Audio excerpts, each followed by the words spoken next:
upped our standards. So now, up yours. The Daily Mojo. Raven Harrison is a political consultant, and it's good to see you finally for the first time. Raven, welcome to the program. Good morning. Good to see you as well. Yeah, usually when we're talking over at BAP, we don't see each other, and it's and by the way, if you're not charging them by now, you should be. Okay, duly noted. Using your talent. All right, there you go. All right, so when I spoke with you yesterday, you said that you had talked with Matt Gaetz yesterday, day before, I believe. His team.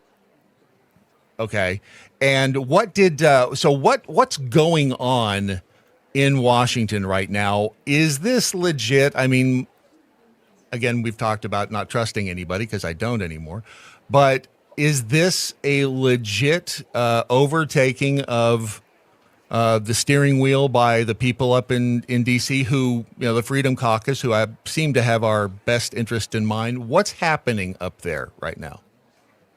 You're seeing the resurgence, quite honestly, of we the people. I have been saying this all the time. You can't heal in the same environment that made you sick. The politicians that created this problem are not going to be the ones who fix it. So what you are seeing was a standoff between establishment and the grassroots coming up of saying, we're not going to take it anymore. And this is a stand-up. It was going to, as I had told you when we had spoke last time, it was either going to be the status quo was going to win, or Gaetz was going to step up and do what he said he was going to do, which is vacate the chair if he did not keep the promises he made to become speaker. That was one of the first contracts we've seen with politicians of holding accountability. And I applaud Matt Gaetz for having the guts to stand up and say, listen, you didn't keep any of the promises you made to get this job. My constituents are furious. We, the people, are furious. They are tired of business as usual. And there it is. And that's, you're exactly right that it was business as usual up there. It didn't seem like anything was really truly getting done. We had the inquiry into the Biden crime family for the impeachment thing, but and the continuing resolution, which either did or did not include McCarthy making a backroom deal with Biden over support for Ukraine. I mean, he was part of the machine, was he not? He was. And see, what I like to tell people, because I've been getting a lot of reaction about this, but let's look at McCarthy's record for the last 12 years. It is not strong. It is not Republican. It is not fiscally responsible. He has sided with the Democrats more often than not. So this was coming in. That's why it took 15 votes and basically all these contingencies.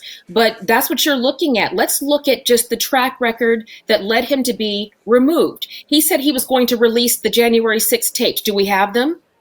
Okay, you let some Democrat congressman pull the fire alarm. We've got people for January 6th in jail for this, but yet he walked away scot-free. What about securing the border? He could have done that. He's made no motion, no effort to secure the border. The Ukraine funding, first he said he wasn't going to support it. Then he said, we'll vote on it. Then when he didn't get the votes he wanted, he made a deal with Biden. And the impeachment inquiry, are you kidding me? I'll take things that aren't going to ever materialize for 1,000, Brad. Come on now. This is, an inquiry. We're sitting on Mount Everest of evidence right now for Biden, and we are slow walking this. And he makes a deal with Biden and the Democrats. And that's why it was good for people to say, well, look, the Democrats all voted with him. The Democrats are protecting the Democrats. They want chaos. They want disorder. And even though McCarthy has given them pretty much everything they wanted, they still stabbed him in the back. That's what you're looking at, and nothing more. And with McCarthy, I did a little research into his background some time ago because I think he and I went to Boys State out in California, which I'm not proud of because I didn't realize what it was at the time. And until I got to Sacramento, and I'm just an idiot in high school, and I get up there and I realize it's a bunch of wannabe politicians. And I literally got the award for at least participation in Boys State. But when I saw that he also, I think, attended Boys State, he's wanted to be a politician from the time he was a kid. And so he naturally, I think, drifted toward becoming part of the machine, which is what happens when you get people up there who really genuinely want to be politicians, which is why we don't want people who are wannabe politicians in D.C. We want people who get up there, get business done, and then do it the way they're supposed to, go back home to their real job, which surprisingly not many of them ever had. All right, so what happens now? Did so many people are accusing Matt Gaetz of doing? Does he not have a plan? Is this because he's going to get criticized from all sides that there was no plan, that this is just this was haphazard? What happens next? What's your prediction? So I just in defense of Matt Gaetz is they said they were going to do this. This is what the holdouts said the purpose was to make sure that this was not a rubber stamp, that this Congress was going to be different.